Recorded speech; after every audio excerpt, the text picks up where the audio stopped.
Hey, so, once again, figured it was a pretty nice day overall to, go out for a walk. I went a lot longer than, I expected, but, yeah, I was expecting to record this, then just walk home, but, I don't know, I did like a whole circuit, probably a few miles, but now I'm recording now, and sorry if it's a little bit windy. But, you know, like I said, it's a pretty nice day.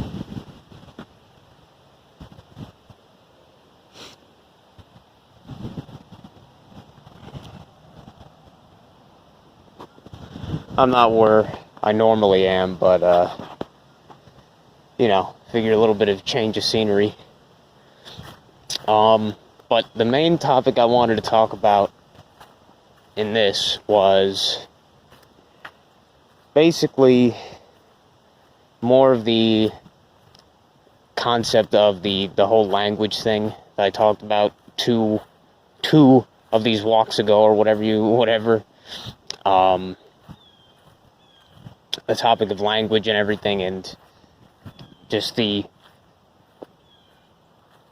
hamstrung communication that we as these human incarnations or whatever have to communicate with one another. And, well, the first thing, kind of speaking of communication, is, this is a bit off topic, but from when I was walking, like half an hour ago, whatever, I walked all the way to my local mall, which is not significantly far away, but it's a little bit far away. Not too much. And I hadn't been there in so long, like at least a year and a half. I'd say possibly more. And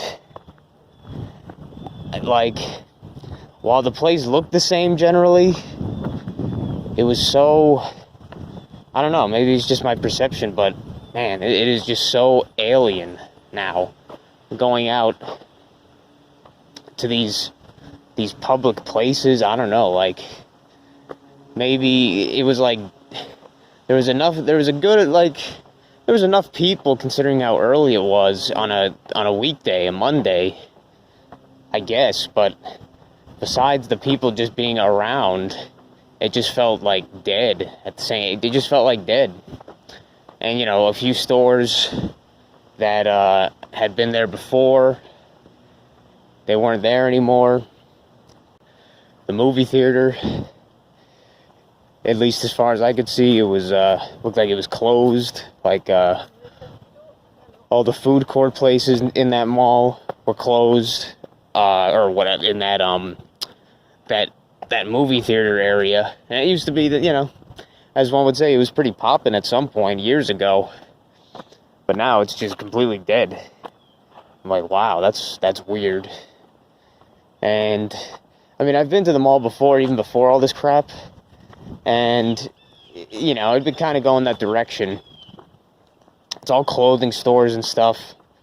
It's just, I don't know, I was just in there. I just felt like, literally, like I was on, like, things looked the same to a degree, but it felt like I was on some kind of alien planet. It was so weird. I felt so foreign to the entire thing, and it was like, wow, I guess this is what the new world, or whatever, as one might say, is, I guess.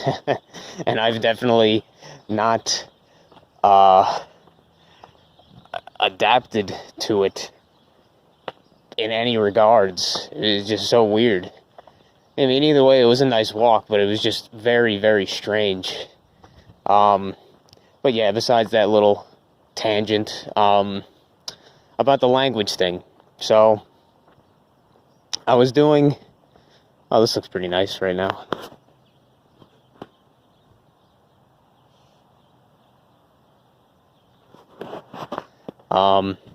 But I was doing a little bit more, not really research, I guess you could say, but I was having some online conversations with people that are not within this kind of community, whatever. And I was talking about the language kind of thing, and at least these people that were talking could understand what I was referencing to a degree. Like one of them was a social worker in some way. They work with people a lot and all that. Like, that's part of their career or whatever. That's part of their job, is to be able to communicate with people, from what it sounded like. And yeah, like, just the idea of the languages being necessary to, for the most part, being necessary to communicate between other humans, is like not only the issue of different languages that the people know how, like, to comprehend and how to talk and understand, but even within your own language, there is so much that happens between the communication part or whatever, like the vocalization and then the comprehension of the other person hearing that vocalization and then trying to understand what the speaker is trying to convey. And that interpretation can lead to so many different errors and so many different misunderstandings in every way. And that's like a big thing I'm trying to say is, like, it's not even just between languages. It's pretty clear that even within our own languages that we might understand between one another completely, like supposedly completely understand, is that we would communicate and we would not be able to properly understand what one person is trying to say to another, even though they speak the exact same language. This obviously compounds even more when both parties do not speak the same language as well, both different languages. And I was like thinking this when I was thinking of making this recording, a few hours ago before I actually went out here, was like, we talk about the whole, sorry if it's kind of close, it's hard for me to regulate where I know that the mic might be able to pick me up well, and still see my face or whatever. But we talk about within this community and many communities, like, even the not truther ones, I guess, to a degree, like, we talk about the thing that this society or this realm, whatever you want to say, this place does, divide and conquer. And, the ones that we generally talk about are things like, I guess you could say the obvious ones, like race, gender, or whatever, race, gender, social status, whatever you want to say, like rich, poor, middle class, all these things, age, almost everything, just like on the thing with the status, like possessions, your title, what you do, what your work is, all this stuff. But nobody, at least from what I can tell, nobody talks about the elephant in the room in something that we do every single day, unless you live out in the woods or something, which is fair enough, good for you. But like, as the topic of this is the language, divide and conquer from that. Like, how, like, say if you go to, say if me, like a Caucasian guy, whatever, a white guy, went to, I don't know, Belgium or Bulgaria or Czechoslovakia or Sweden or whatever, like, if people just looked at me there, they would not have any reason to think that I'm some kind of, initially just from looks, they would not have any reason to think that I'm somehow like foreign to them or different to them, due to, at least I would think, the general skin color similarities, I would think, of those countries. But say if I went to, parts of Africa, or the Middle East or whatever, or even China or Japan or any of these places in Asia and everything, is, people would look at me and I would be completely foreign to them in many regards. And that is like an obvious thing.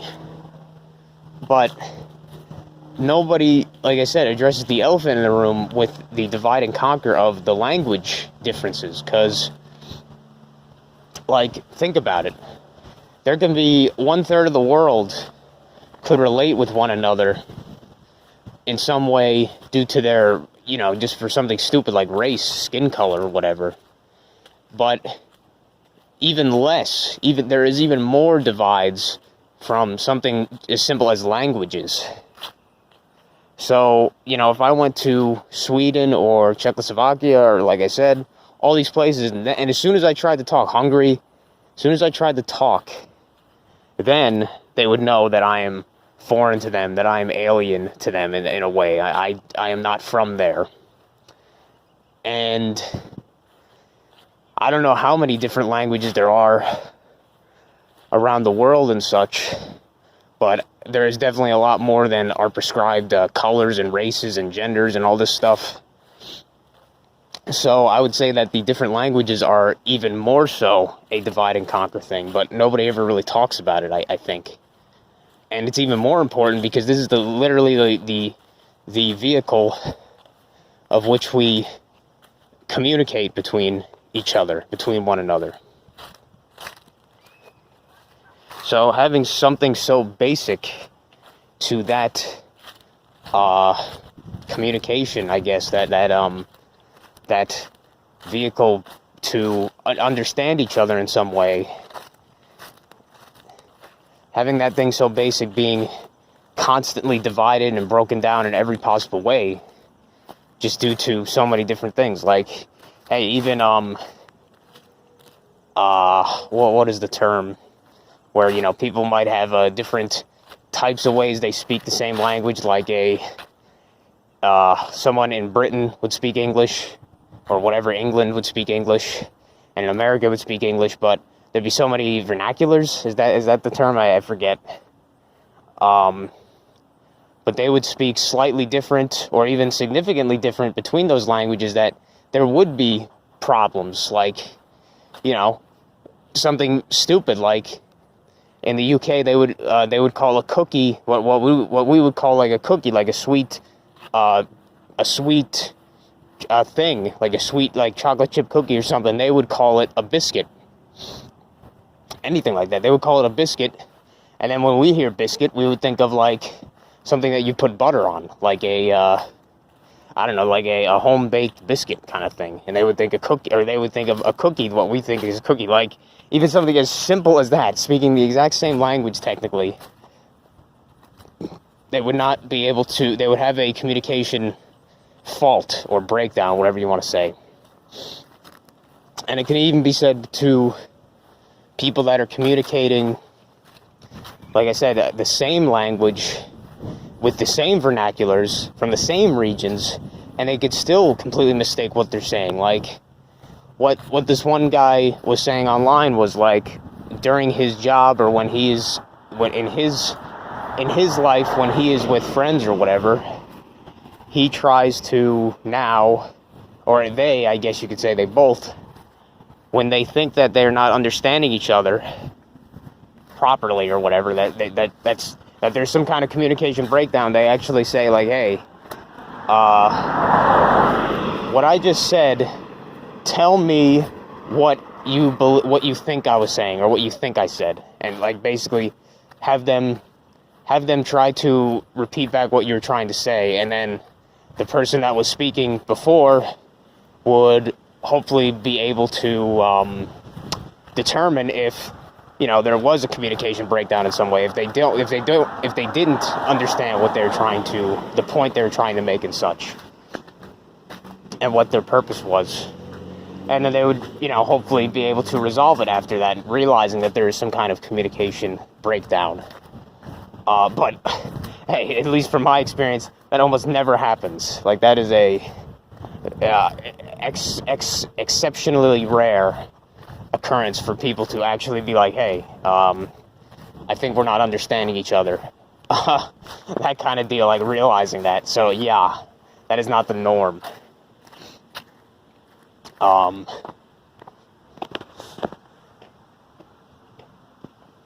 don't know what kind of fruits those are, but I always see them around here. Look like some kind of cherry or berry, but it's a nice tree. Always look pretty at this time of the year when they start sprouting, I guess. But I think hopefully you get what I'm trying to say. There's not a communication breakdown in this case. But on the point of the different languages, I guess I'll just give the example of something so fundamental or basic to the, I guess you could say, the human emotional experience, a word that is used in so many different things of art or whatever, that being, at least called in English, love. And at least, it could be ignorant of me to say, but from what I've seen, it seems like English is one of the most restrictive in what you are able to communicate, especially involving emotions and feelings and stuff that is just harder to explain in general. Or at least it's harder to explain due to the limited languages, but just for us, generally, it is harder to explain due to this. But in, say, other languages, I was doing a little bit of research, and this guy I was talking to mentioned, like, another language, Greek, that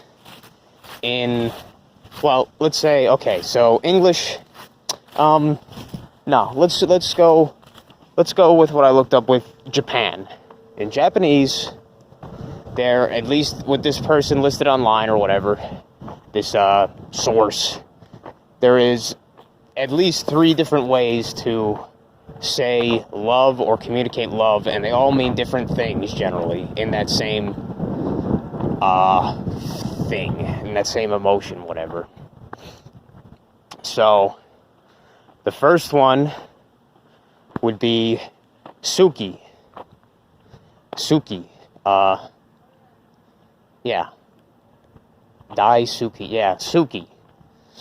And what this one generally means is it means love, but it doesn't mean love in just the general term like we have in English, I guess, is that it means more something like I like, if we were going to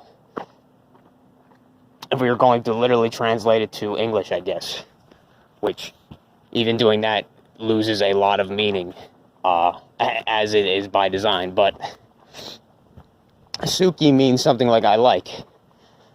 Say, I don't know, I like pizza or something like that. I like pizza. You could say, like, whatever the word for Suki pizza or something, like pizza Suki. I like that. Even though it kind of means love, it's not really like, it's a love that is very base, I guess you could say, very basic, not very serious kind of thing. Like, I like this, I like that, I love this, I love that. But then there's other ways, more serious and, I guess you could say, important ways to say love in Japanese. There's, as I said, the Suki, which is like I like, kind of, and then there is, I wrote these down but I don't feel like pulling it out, I think I can remember, Koi, K-O-I, not like koi fish, but just koi. And this one, I at least, if I'm remembering right, sorry about the wind, if I'm remembering right, this is more of the serious kind of, like, you love another person in a, I think it's in a more, yeah, I think that's what it is. It's a more passionate love or sexual kind of love, arousal kind of love sort of deal, like what you would have with a partner or whatever. And yeah, this one you would not use more as lightly, because this would be like more of a sexual attraction sort of meaning to love. So you wouldn't use this lightly compared to Suki or whatever. Then the last one was AI, and then there's like another way to say it, but I forget. But generally, this one would be used for, like, I guess, platonic love or whatever, like kind of love for your family, you know, love for your loved ones, that kind of deal, your brother, whatever, that kind of thing. So yeah, it would be more serious than Suki, like I like, but it wouldn't be as passionate or whatever as like a sexual love as koi. So I would be like for the parental love, you know, that kind of deal, familial love, still a serious thing. And that's just, you know, that's 3 from one language. 3 completely different forms of expressing that kind of word love. And even that is very limited, in all honesty. And then this person mentioned with Greek, and I looked this up, at least on, you know, whatever, Wikipedia. Sorry, with the runny nose, it's a bit cold out. But in Greek, there's like at least 6 different ways to say love. At least 6 different ways to say love. And at least the first one is like agape. Yeah. Is agape. And this one means more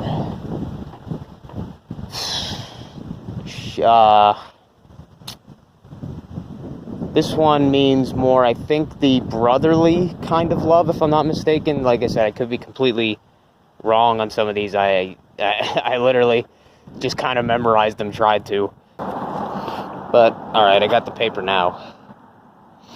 And, okay, yeah, I think I'm right. Is that agape? I didn't write down the meanings of them, but I kind of got the general idea, gist. So with Greek, agape would be more of a brotherly kind of love relationship, like, you know, what you say if you love your brother, you loved your sister, your family member, whatever, that kind of deal. Serious, but not sexual in any way kind of thing, I think. And then the next one on the list was eros, which would be more kind of a, I guess you could say, like, yeah, a serious kind of affectionate definition of love that you know, have for a intimate partner, that kind of deal. Much more lustful, I guess you could say, that kind of deal. And I think I might have got agape wrong, because now I'm remembering. Yeah, I got agape wrong. I forget what that exactly defines as. But then there's philia, which would be the brotherly love kind of thing. The brotherly friend kind of love. Something of the people that are expressing it or whatever, feeling it, would look at it like they're on even ground, kind of with each other. They're equals. Such as, like I said, a friend, a close friend, a very close friend, a best friend, that kind of deal. Which is interesting. Philia is the name of, I don't play this game, but I have played it before, and it's an interesting kind of thing with the character names. Is the one character, her name is Philia, which I'm sure is a reference to this in a way. But who knows? There's so many different languages and everything. Who the fuck knows? But she has I guess a parasite for her hair or something like that, like a weird, like some kind of parasite creature. And, you know, I guess it would be like kind of a conjoined twin sort of deal where they have their relationship, their love would be more of a friend kind of thing. So just interesting there with the name. Then there's these ones, Storge, maybe, Storge. I forget what that one is defined as. Then there's another one, Philautia,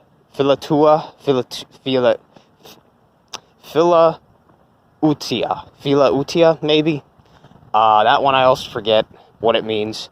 But then there is, this one I do remember, the sixth one, Xenia, or Xenia, I guess. I don't know how you're supposed to pronounce it, but Xenia,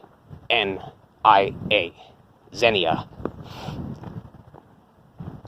And this one is something I don't really think, especially not in English, maybe, but especially not in English, I don't think, is expressed like love of a stranger or love of a foreigner kind of deal, love of a guest, which, you know, isn't really, if you're from America, isn't really a concept here. Like, I guess in places like Greece and everything, they have like a kind of a code or a kind of deal where they respect guests, especially just like they would treat family members kind of deal. But that would be the meaning of that one. And I think it's interesting that it's X, like that it's just a interesting thing about it that I realize is like, so in Greek,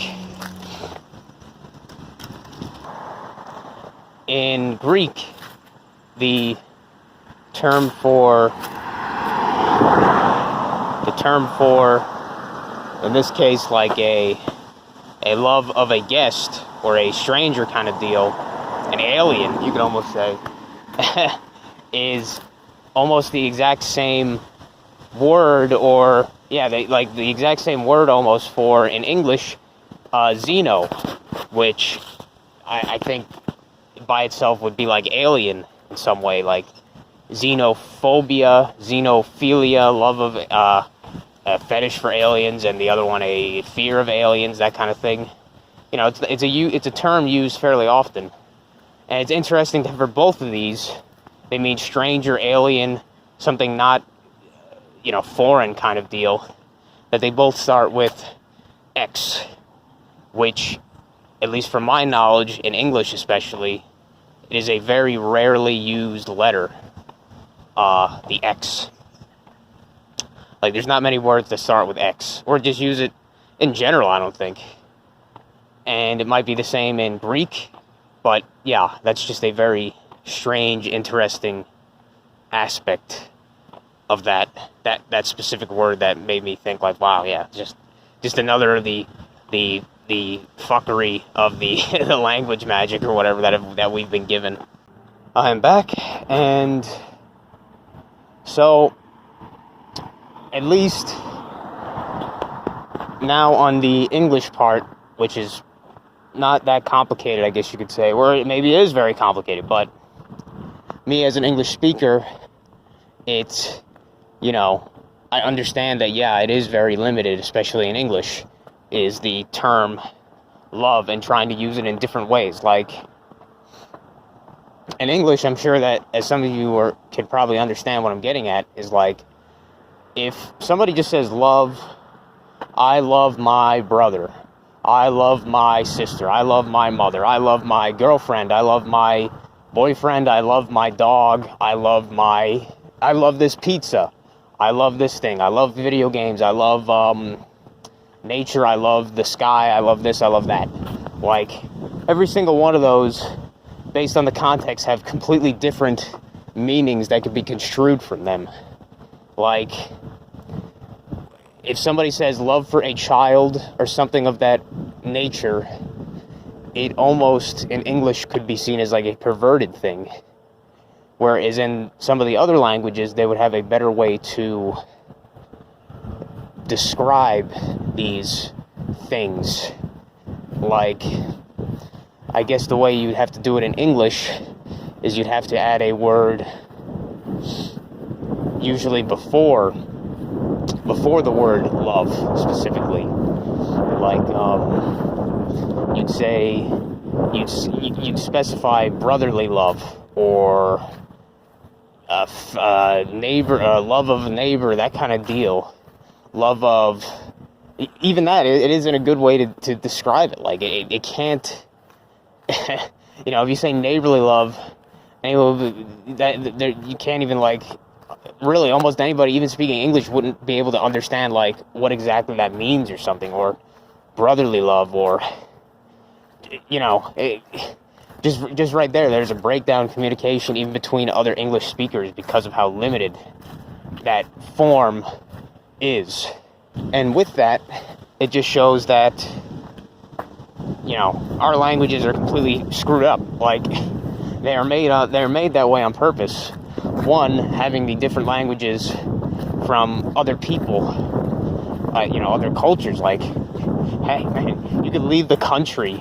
You don't even have to leave the country or whatever that you're in. You could go down the street or whatever, and just anything, and find somebody who doesn't speak the language that you speak, and you would have no idea how to really communicate with each other besides with the most basic ways of communication we have, such as facial expressions and stuff like that, and, you know, like sounds or whatever, like a smile, a frown, that kind of thing, the way the eyes move and everything. And on the topic of feeling alien from way earlier, in the mall I went to, that's just kind of, apologize for the wind, hopefully I could edit some of this out, but now what we have in this new world, if you want to call it this this world that most of us potentially listening to this feel completely alien, completely foreign in, this is even more hard to communicate now, because now, god damn, man, I'm seeing I'm seeing the 33 everywhere. Like, as soon as I look at this recycling bin, 33, saw it a few blocks down when I was walking earlier, 33. But hey, that must, at least in my opinion, that means that I'm talking about something right. I'm doing something right. There's power in that. That's what I think now. But with the new way that this world is, or whatever, the society is now, that even most basic form of communication has been hampered even more so. Like, hey, you could even say that with, like, stuff like eyewear, like glasses to some degree, like people that wear sunglasses. You know, you communicate with your eyes in many ways. And the same, even more so, with your mouth and your face, your expressions and everything, the way that you move your mouth, the way that you say something, that is now hampered even more due to the normalization of wearing the diaper, the face diaper. And, you know, when I was at the mall, more so than the store, I would say, like, when I went to the food stores, I thought when I went to the food stores, it was maybe like a 50-50 split around there. Basically all the employees were wearing the face diaper. A good amount of the people that were just customers there were wearing it. But it was like a 50-50 split. But when I went to the mall today, it was probably like 80-20 or something like that. It was like 85-15 maybe. It was a pretty significant amount of people wearing the face diaper there. I'm not sure why. It's just weird. People just walking around. But hey, that's, you know, maybe I just came at a different time. Who knows? But it was just weird. But if you try to communicate, like me, I went to this one time, like years ago. I was waiting for pizza or something like that to pick up. And when I was waiting for that, I went to this Turkish store or something like that. And when I went into this Turkish store, I didn't really expect the cashier or whatever not to speak any English. But when I went to check out some stuff, I found at least this girl, she didn't seem to speak any English, and I was like, well, okay, so what do we do now? Eventually we were able to get the transaction done and everything, but it was a bit, weird. We just kind of used smiles and laughs or whatever just to kind of realize, okay, like it costs this much, that kind of thing. Here's the money, blah, blah, blah. Here's your change. But yeah, it was like, wow, just in my own place, whatever, my own country, there was just a complete communication breakdown in that regard. And that's not rare at all around here. But then if it was like now, and I wouldn't be wearing the face diaper, but I might have been months ago, but now I've just said, screw it, because nobody's really bothering me anyway, so, about it anymore. It's become one of those things where it's like, oh, just do it. Even though people look at you kind of funny when you're not wearing it, like, now I'm just kind of used to it, I guess. But if this girl was wearing the face diaper, it would have been even more difficult to try and understand what we were trying to do there. And that is, partially exactly the point, obviously. And in this way, it is like extremely similar. Of course it's similar because this is how it's designed. Like the book I read the book 1984 years ago, before I was like more, when I was a little bit earlier in my waking up kind of deal or whatever. And in the book, they have it's a dystopian book, whatever. It's obviously there to try and demoralize people, whatever kind of thing, make people feel like, oh my god, this world is blah blah, all these things are coming true, blah blah blah, all that crap, written for a purpose, but still has a lot of truth to it, obviously. But in 1984, they have the organization called the Ministry of Truth, and it's the exact opposite, is that their whole purpose is to tell lies and to censor people or whatever. Like they are there to hamper communication between other people as much as possible. That is their job. That is their role. And one of the things that they do in this regard, on this topic, is they literally are, like, day by day taking more and more words, and I guess compressing them, or even just removing them completely from their dictionary. And I think they were just calling the language in this sense newspeak. And it just made, some of the minions or the people in this society were like, oh, this is great. The especially dumb people or whatever, especially compliant. They're like, oh, this is great, this newspeak, it makes it so much simpler to talk. But then obviously the whole purpose is that they remove words, so it's even harder to communicate, with the end purpose being basically complete lack of communication between other people. At least that's what I could glean from it. And in that, just completely obvious what they're trying to do kind of deal, but that is what we can see with the diapers and everything. Like, we already have sunglasses and stuff like that, so it's not that far of a stretch to say, like, hey, they just want us to wear a complete mask, like, a Guy Fawkes mask or whatever, complete mask covering every aspect of our facial expressions and everything. Yeah, that's just kind of the point I was trying to make, I guess, is I think it's pretty obvious that, hey, little spider, I think he's going to take a ride on my face.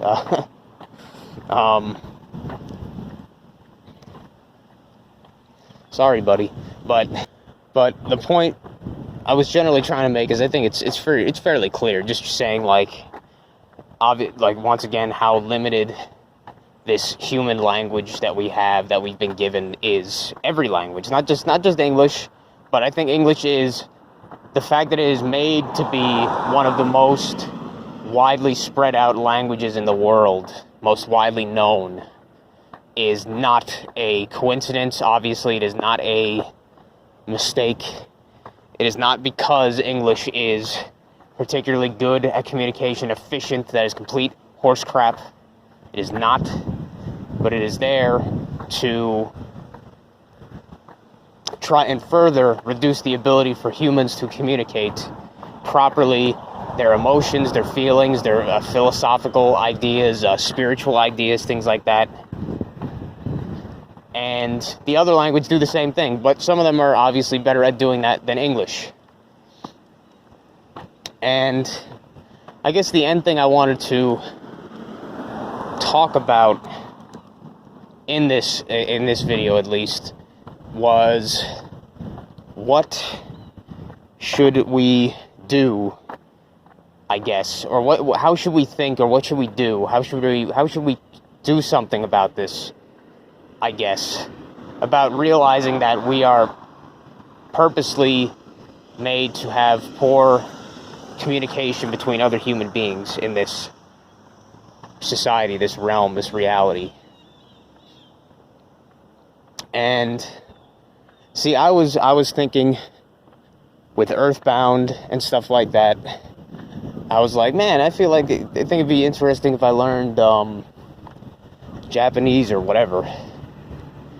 And well, I think that would be something useful to do since so many games were originally written or produced or whatever by Japanese people.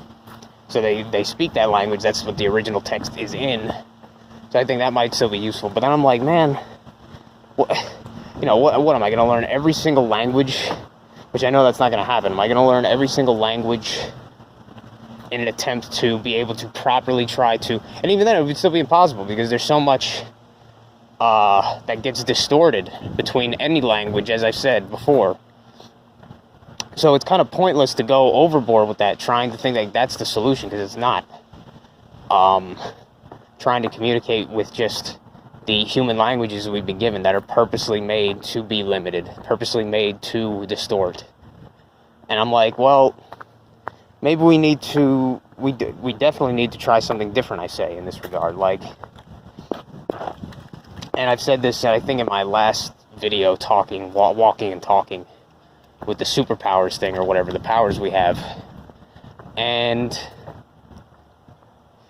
this one, at least, I think we have to realize these abilities, or whatever we have, these powers, and use them in this. Like, there's no point in learning the other languages, because they're purposely made to distort.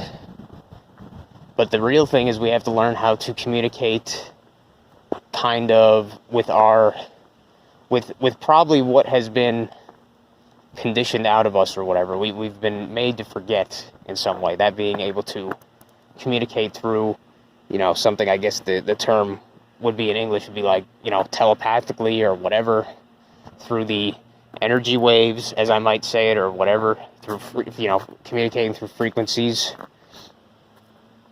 directly from our soul, I don't want to say mind, because that suggests like the meat brain, but, directly from our receptacles, our antennas, directly from our spirit, our soul. We need to do that, I think, is the proper way to kind of deal with this distortion of communication between one another, because, one, I would think that this is the most direct way, even though potentially, just like anything can be changed when it is in the airways or whatever, like any electrical impulse or whatever can be distorted or something. I think that this would be the most direct way with the least distortion to communicate between others. Like, and I've seen this happen so many times that I know it, I know it is a thing, 100%. It's not any idea, and this is what the concept of synchronicities, at least from what I've seen, is like all about. Is the quote-unquote, what it would say on Wikipedia, the coincidental or whatever occurrence of people thinking basically the same things at the same time, and just kind of excusing that. Like, at least for me, the personal example with so many channels or whatever, like Christoph at Uncanny Deduction, Danny from Danny's channel, even other ones that I'm forgetting right now, but I would be thinking of something, or I'd done something, which means I was thinking about it, like I made a video or something like that, recorded audio, and then literally like a few hours later, almost always this happens, like a few hours, they release a video or something like that, or comment or something like that, something, and they talk about basically the same topic in a general regard, like not exactly the same, but sometimes exactly the same. And it's like, what? This is just not something that is like, oh, it just happens to, maybe it's not me thinking it, and it's most likely this is the case. It's not me that was thinking it, it was somebody else that was thinking it. And that thought that was put into the ether, into the frequencies, the airwaves, whatever, that frequency was put out, and it made some people, it made me probably think of talking about that, or thinking of that topic, and then causing us to talk about it at almost the same times, it seems like, to be thinking about it in the same times. And, that's exactly what the concept of the download most likely is, where it is like these people are just on a specific frequency, of the hive mind or whatever, the majority, whatever, of the society, and they are tuned into that frequency. And so when they're thinking one thing, or they're thinking of doing something or whatever, they all think the same thing. Like, I mean, even like stupid examples, it's like at the store or something. If you go to the store, you'll go there and it'll seem like there's not many people, but then as soon as you are about to go into like an aisle or something, then all of a sudden, or there'll be nobody in that aisle, then all of a sudden it'll just fill with people. You're like, what? Why is everybody here now? Like, it just gets completely crowded or something like that. Just all of a sudden, you're like, what? Why is everybody here and they're not doing anything? Like, it's so strange. And the same thing occurs when you might have been there for a while, just shopping slowly, and just all of a sudden, when you're ready to leave, before a few minutes earlier, you're like, oh, there's nobody checking out or anything. And then as soon as you're ready to check out, boom, everybody all of a sudden is going to check out at the same time. Like, to me, that's just insane. Like, that is not quote unquote coincidence, obviously. I think that is kind of what the download actually is, to a degree. Like, and when now, we could say that, by the way we're terming it that way, the download, we could say that when we have synchronicities, it is the exact same thing in a way. It is us tuning into a specific frequency that is out there that sort of overrides our thought process at the time, I guess, and makes us think of something we weren't before.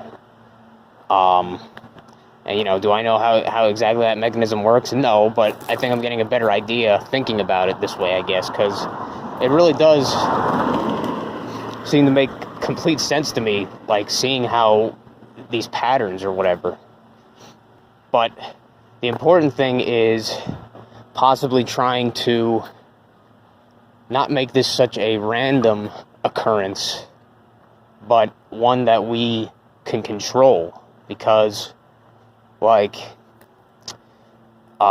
Christoph mentioned in one of his videos recently, he said something about it was a completely different topic, but he said something about when people get an idea, generally the symbolism or the symbology that is used is a lit up light bulb going over their head. And that made me think, like, well, what does that mean, really? Like, a lit light is something that is emitting a wave, that being light waves or whatever, what we've been told these things are. An energy is a luminous, a light energy, and it is emitting that. So it's almost saying with that kind of symbolism, whatever, is that when you think something,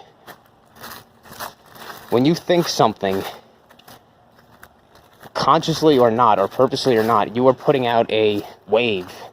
You're putting out an energy that emits out. That light is not hidden. That light is just emitted out like, any energy. Like if you clap, you put out an energy. And it's the same with that. In that regard, I'm saying is that when you think, whatever, your soul speaks, whatever, any of that puts out an energy in the same way. And yeah, that's basically what I'm trying to say, is like, with that energy, we should be trying to practice somehow, or learn, or maybe understand how we can do that, not mistakenly or not unintentionally, but intentionally, with intention, with purpose, and control it or whatever, like, in some way. Like if we want to communicate with somebody across the world or whatever, or I don't know, across realities, who knows, like, how this stuff works, with how weird and far apart we all seem to be. I think about this stuff, we might as well be in different realities, it seems, like literally different realities, not just like not just metaphorically, but somehow we're able to communicate between that, it seems, or something is able to communicate between that.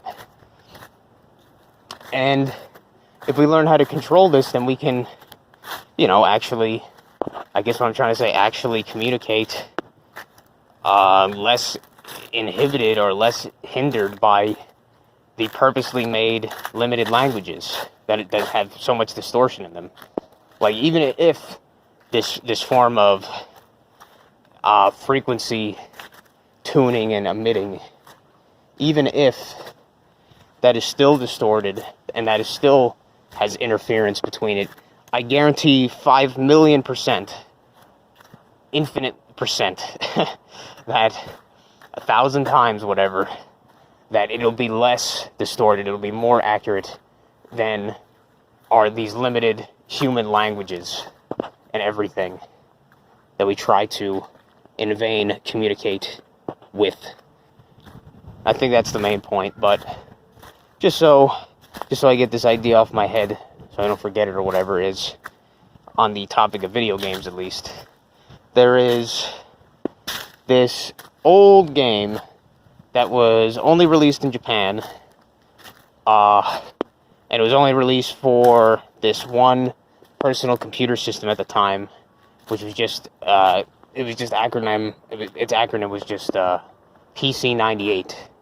So this game for the PC-98 was called Evo, at least the English translation was called Evo, the Theory of Evolution or something like that.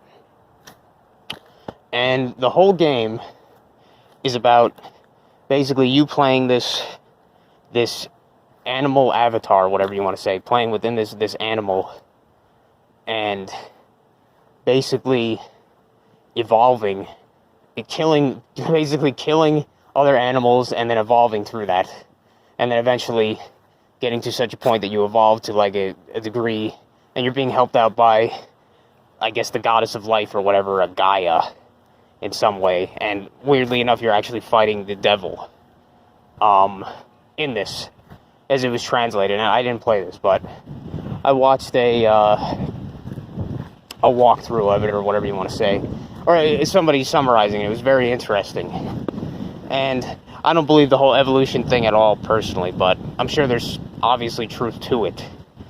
But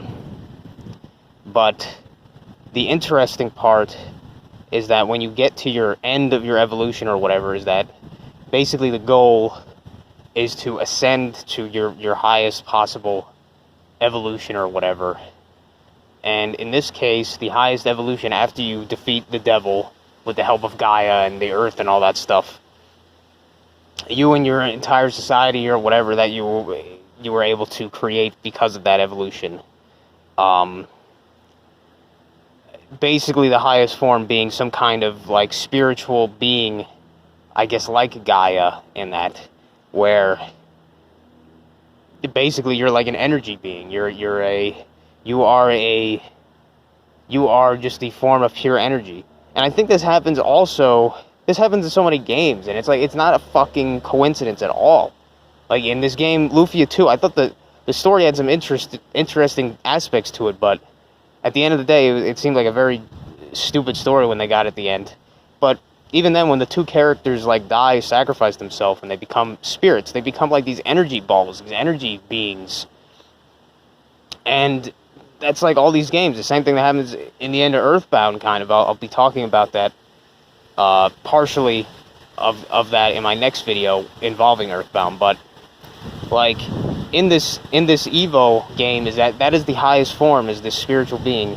And this person that wrote this, they made it as a, they were saying like they weren't saying that they said theory of evolution in the title, and it was like a very kind of religious sort of thing. Like it wasn't this quote unquote BS scientific stuff. When they made that story, and it's just like, man, these people that aren't even, I don't know, to me, they're speaking through the arts, almost all of them unintentionally in some way, and it just says like, yeah, these people, we are not this, and we our highest form would be something like that. What I'm trying to kind of say, like communicating via just energy, just waves that we emit, and we do that already, but we have seemingly, we do it unconsciously. We don't really have control over it or understanding of it. And yeah, sorry, I'm not sorry, but apologies for the very long video. But yeah, I had a lot to say on the matter, so hopefully that came out right. And yeah, thanks for watching, and I'll see you next time.